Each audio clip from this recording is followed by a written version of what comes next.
I've been on visits to Palestine and to Israel. I've spent some time in both places in 2012, 2014 and November 2017. Most of my pictures come from 2017, but there were one or two where it was the same thing as it was in 2014, so I've used some of my earlier pictures. I'm going to just pick up on one theme. I mean, I went each time in November and October, so I could do the olive picking, but I'm not going to talk about that. What I am going to talk about is a bit more detail about the situation in Jerusalem.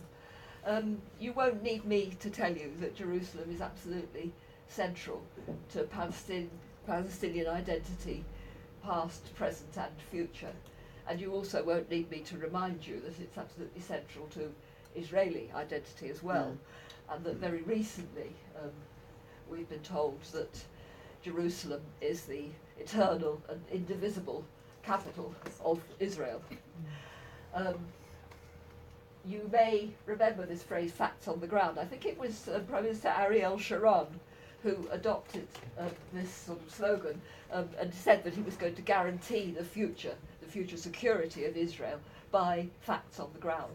So what I'm going to do in my presentation is just to show you some of what I've seen, some of the facts on the ground that I've seen in relation to is what I'm calling Israeli colonization of Jerusalem. I know colonization can be a term of abuse, but I am using it in a descriptive sense here. To mean colonization is taking over somebody else's land and planting your own people on it and using that land to benefit those who are doing the occupying. So that's what I mean by colonization. I'm not using it as a general term of abuse or anything that sort. It actually is a description of what's happening. You've seen some of that in the previous presentations, and you're going to see a bit more in my presentation. So I'm going to take you to three places. First of all, back to the Old City, which we saw very powerfully in Helen's presentation, so I'll skip through that fairly quickly. And then I want to spend a little bit longer talking about what has happened to some of the hinterland of Jerusalem, in East Jerusalem, what has happened to some of the suburbs to the north and the east of Jerusalem. And then to talk more briefly about what's happening in the south of Jerusalem. We've seen Bethlehem, but I want you to see what is happening in terms of settlements in that southern area as well. So that's where we're going. I just wanted to refer to, on the subject of general of colonisation, I wanted to refer to the analysis made by Jeff Halper, Israeli-American analyst, who has said that colonisation is taking place through what he calls a matrix of control with four key elements crisscrossing. We've seen physical facts on the ground, walls, checkpoints and so forth and so on, but equally important is the bureaucratic aspect of control, and I want to say a little bit about that. What I'm not really able to illustrate, but I think is, again, exceedingly important, I will mention the military aspect, and I will show you one or two images in relation to that. But economic aspects of control, I don't think we can really adequately deal with this afternoon. But the fact we have a stall over there of Palestinian produce is linked to the fact that economic controls are a very important aspect of Israeli colonisation of not only of Jerusalem, but of Palestine more generally. So I'm going to start with one or two maps. We're all rather fond of maps.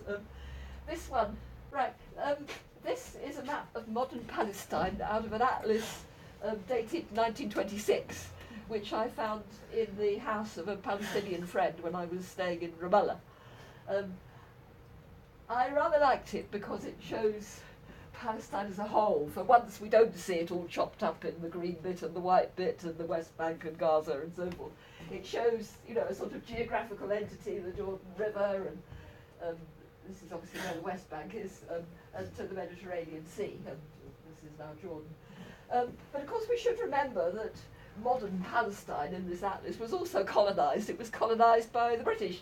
It was a mandate under the League of Nations, and so although that looks very kind of integral and so forth, it's actually still a situation of colonisation. So when we talk about Israeli colonisation, we shouldn't be too holier than thou. We have, I feel myself to have been part of the colonising history of our country. So, it's the other one. Right. My next map, though, is the more familiar, more recent map. This is out of the 2003 Atlas, United Nations Atlas, showing the West Bank, and showing just how fragmented that is. I think that shows even more clearly than the famous green and white map. The dark brown areas are the areas, Area A, as it's called, under Palestinian control. This is the whole of the West Bank is, of course, supposed to be the occupied Palestinian territory. But the only bits which are actually under Palestinian government are the brown bits. The yellowy bits are half and half, Area B, under military control, therefore really under Israeli control. All the pale blue bit is Area C, it's completely under Israeli control. And the dark blue bits, can you see that they're like a sort of disease, aren't they, spread all over the West Bank? Those are Israeli settlements and checkpoints. So you can see just how broken up and fractured and fragmented and, I would say, colonised the West Bank is. So here is Jerusalem, and here is the famous green line, which is the line of the 1948 armistice at the end of the War of Israeli independence. And you will see that only West Jerusalem is marked on this map as being part of Israel. But I'm going to talk mostly about this area, which is East Jerusalem, which was annexed by Israel after the 1967 war, the Six-Day War. So there's a map from the 2003 Atlas. I think it proves, it illustrates the fact that the United Nations and the international community,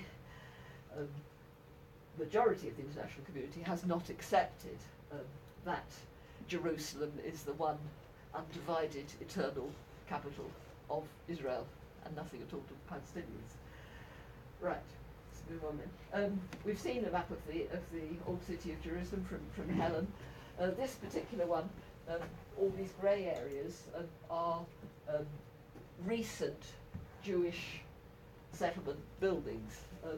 I think it illustrates the fact that Israelis are moving in on all parts of Jerusalem, on the Muslim quarter, as we saw again from Helen, and not only on the Feast of Sukkot. They're buying up buildings all over the Muslim quarter, and this is a matter of policy. This is a matter of facts on the ground.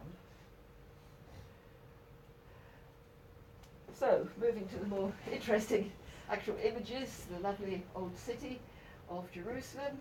This is the Muslim quarter just outside the Al-Aqsa Mosque compound.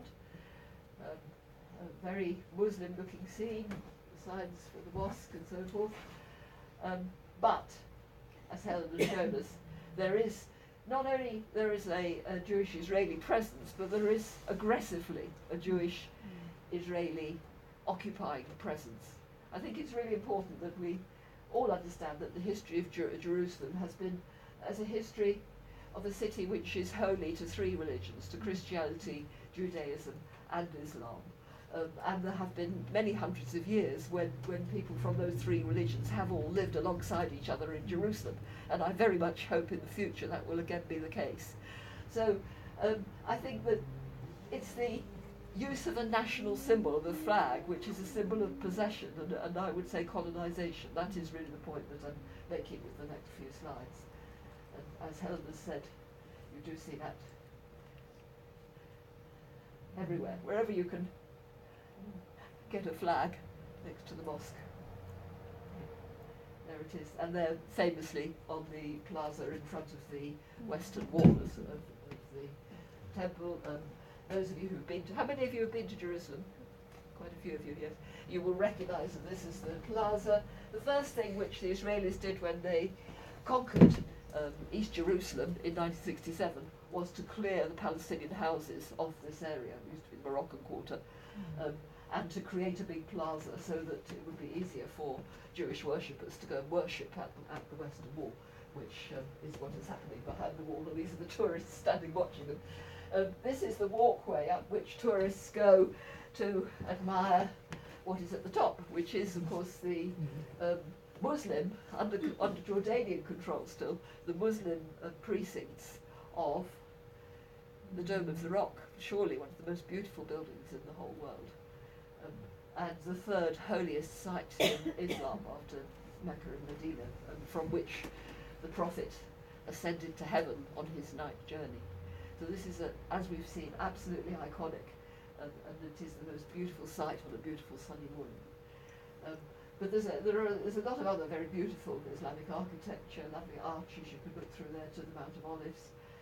And at the other end, there is the Al-Aqsa Mosque, and a site less beautiful of the Al-Aqsa Mosque under the control of the Israeli military. So this is the heartland of the Muslim place of worship, which is also a national symbol, of course, for there are no Palestinian flags for the Palestinian people. And it is under occupation. It is being colonized in this sense through the military. There had been, when I took this picture in 2014 actually, there had been a number of disturbances. There often are disturbances, and they sometimes appear on the news as if they were sort of rather mindless, lots of Palestinians getting very angry about nothing. You may remember in 2017 the tremendous disturbances that took place and resistance that took place around the installation of security cameras at the entrance to the Al-Aqsa Mosque. And eventually it was a great victory for the Palestinian and Muslim worshippers. Those security cameras were removed. In 2014, the military were there because there had been some knifings. It was the time of the beginning of what's been called the Intifada of the knife. There had been stabbings in those rather lovely streets that I showed you where the markets are. So the military were there to keep peace, to intimidate Palestinians, and I think you can see how intrusive it is. Here's a Palestinian man in East Jerusalem reading his Bible in the precincts of Al-Aqsa Mosque, right next to soldiers just chatting and so forth. And groups of men reading around, and there were other groups of women separately reading the Quran, overlooked, physically overlooked by the military presence, the matrix of military control. This is rather a beautiful view of the obviously there's the Dome of the Rock again, from the rooftop of a Palestinian hotel, the Hashimi Hotel. I recommend that as a place to stay in the old city of Jerusalem. This brings me on to resistance. The question is, spot the Palestinian flag, which is illegal but is to be seen in this photograph. And I will help you for the sake of moving on. There it is.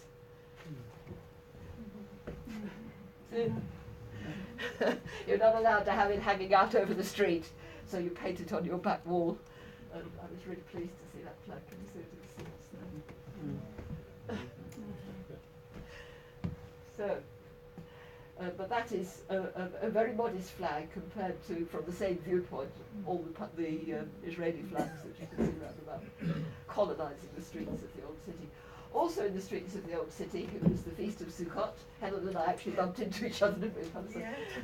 And I thought it was interesting that these Israeli children who were living in one of the buildings which has been bought up in the Muslim quarter were serving free drinks to Jewish passers-by for the soldiers. So these little children, somehow, I found that very sad. They were offering hospitality, but they were doing it as part of the military presence, and in a way which was quite provocative, because that is the main street that runs through to the Al-Aqsa Mosque, as well as running through to the wall of the temple.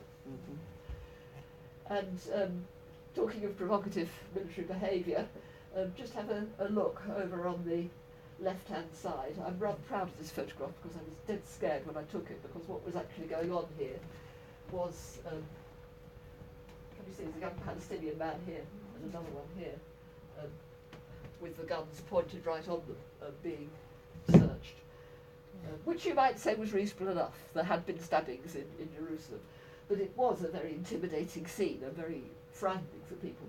Those of you who know Jerusalem will recognise this as the Damascus Gate, which is the main Muslim entry into the old city of Jerusalem. So, a few glimpses there of the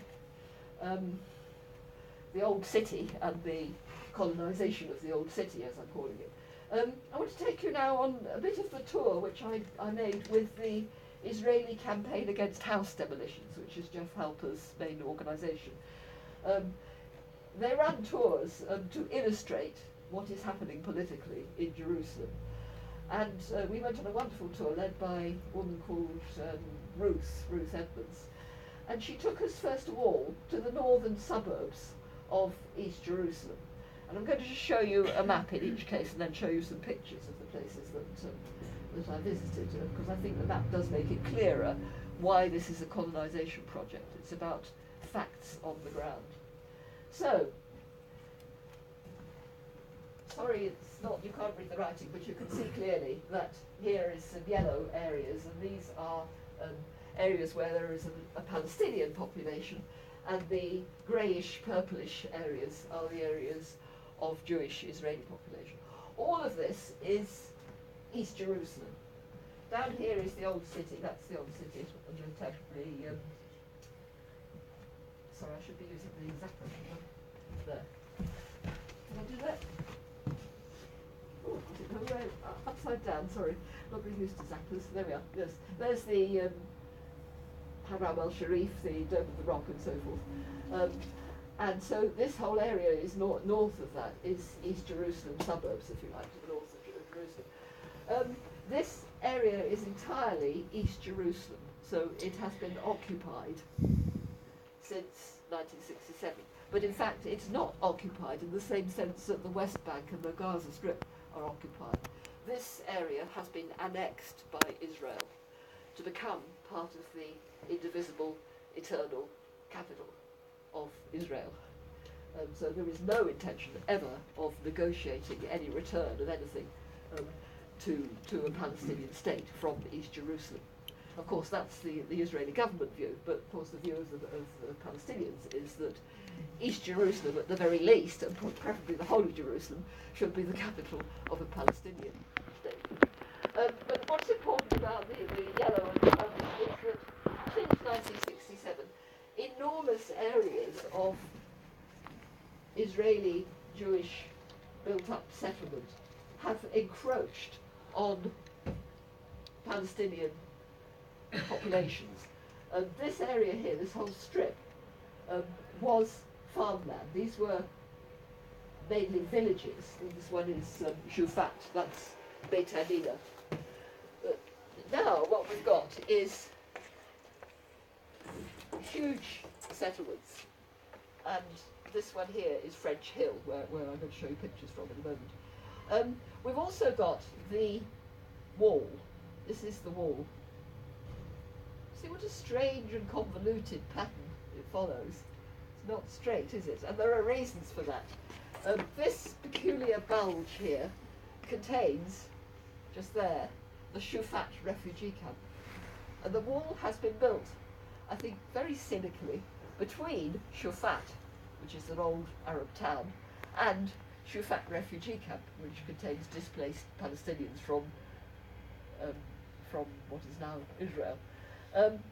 The Israeli municipal authorities wanted Shufat to be part of Israel's capital, and they actually wanted that area is also politically part of Jerusalem, but it is cut off by the wall. So the people who are living in Shufat refugee camp have, if you like, the disadvantage of being part of the municipal boundaries of Jerusalem.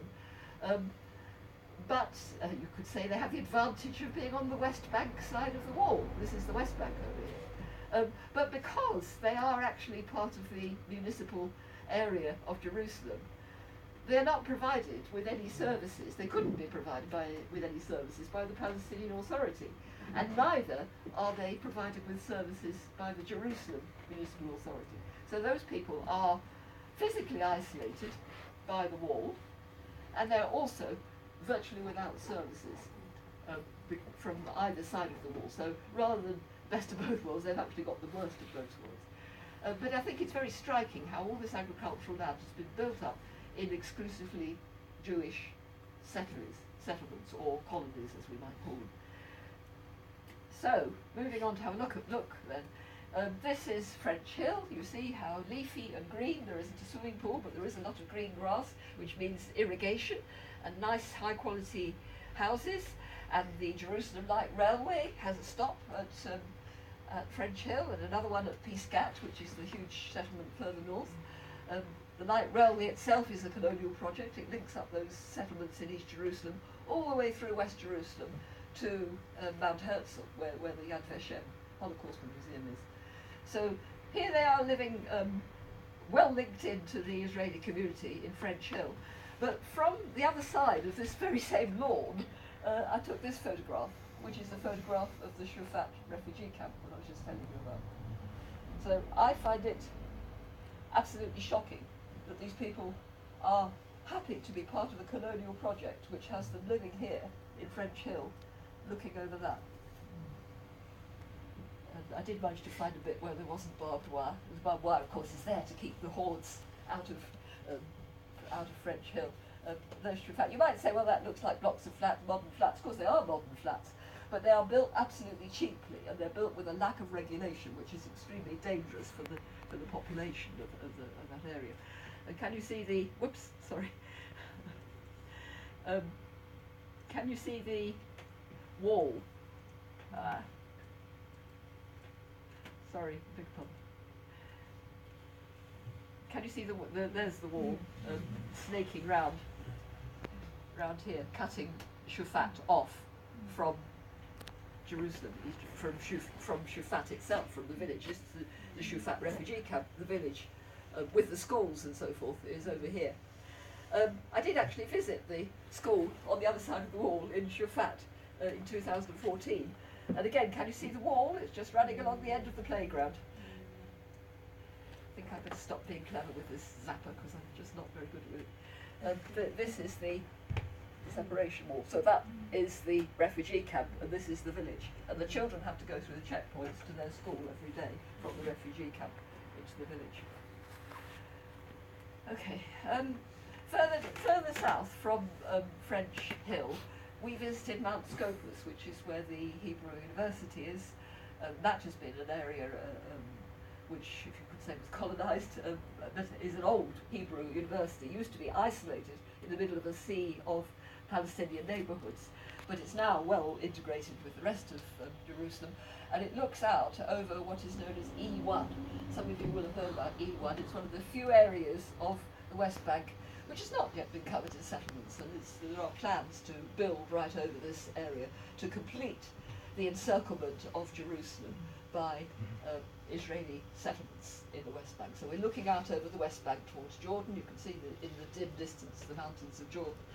Ma'ale Adumim is here, and French Hill is up there, and Pisgat. But that area in the middle has not yet been built up, and it's full of small Bedouin encampments of the sort that you saw in one of the previous presentations. So that is the next area of major conflict in terms of the colonisation of the West Bank. Right, moving on to East Jerusalem, a bit further south, we were taken, which is one of the Palestinian neighbourhoods, quite near the old city, with the wall running right through it, and we stood right next to the wall. And I was particularly interested to go there because in 2014 I spent time staying in Abu Dis, which is just the other side of the wall. So I actually recognised some of the Abu Dis buildings that I could see over the wall. And I stayed with a professor from Al-Quds University, which is the biggest, not the biggest actually, it's the most prestigious Palestinian university on the West Bank. So let's have a quick look there. So here's the wall again, and this is Ras Al Amud.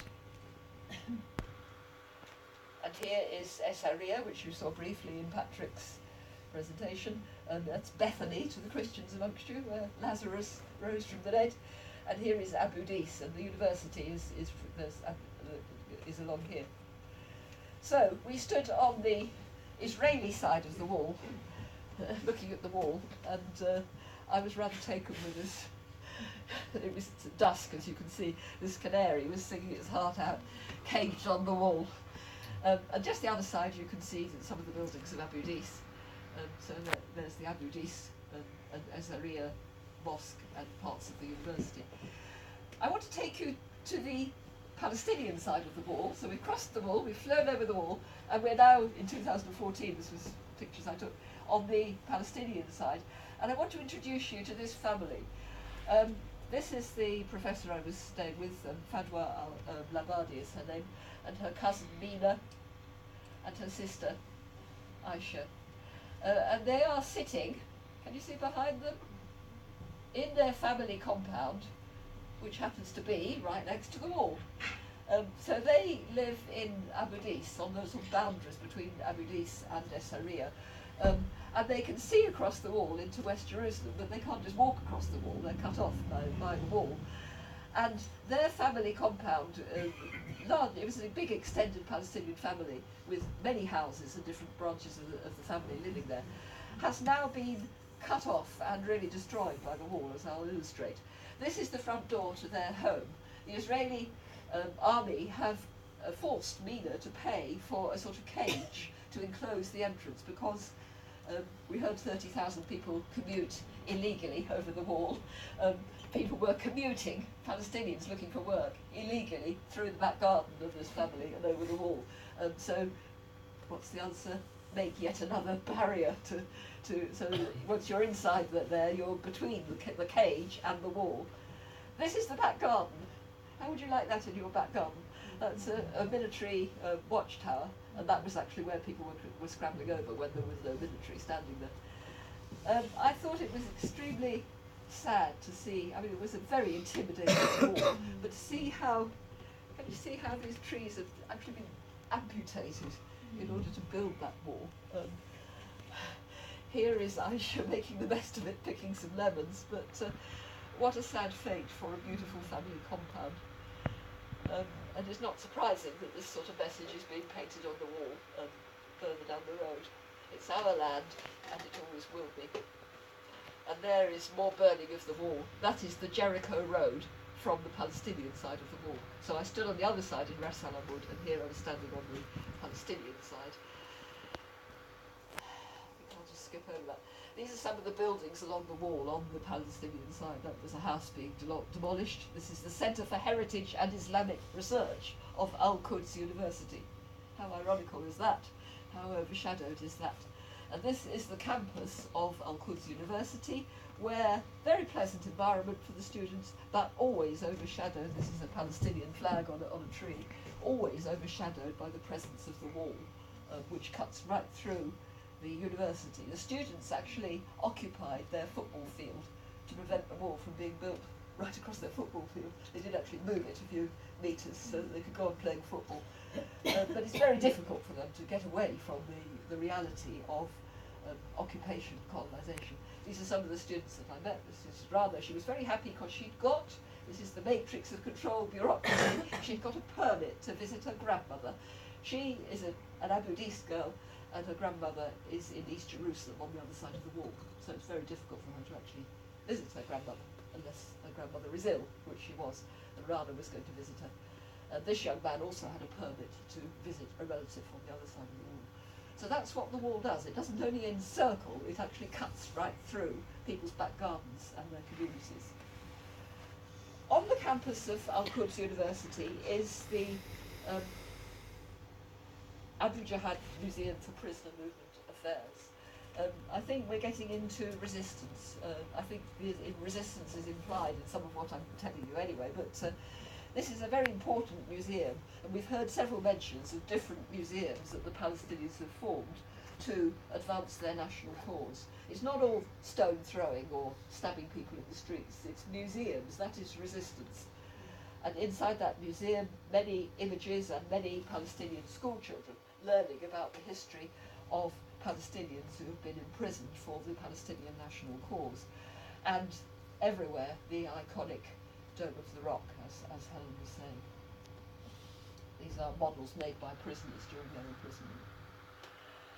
Finally then, moving on to south of Jerusalem, I just want to show you a small number of pictures from the Bethlehem area.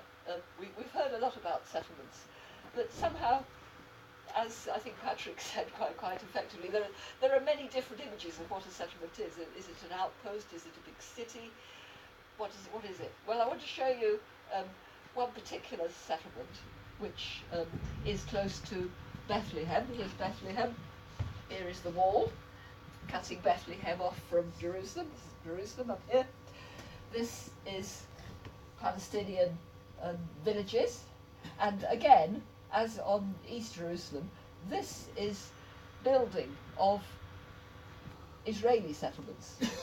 So this should be part of the West Bank, it's part of East Jerusalem, and it's now becoming colonised as part of annexed East Jerusalem, which is going to be the undivided capital of Israel, according to the Israeli government. This particular settlement is the one I want to show you. It's called Har Homa. Some of you may have heard of it.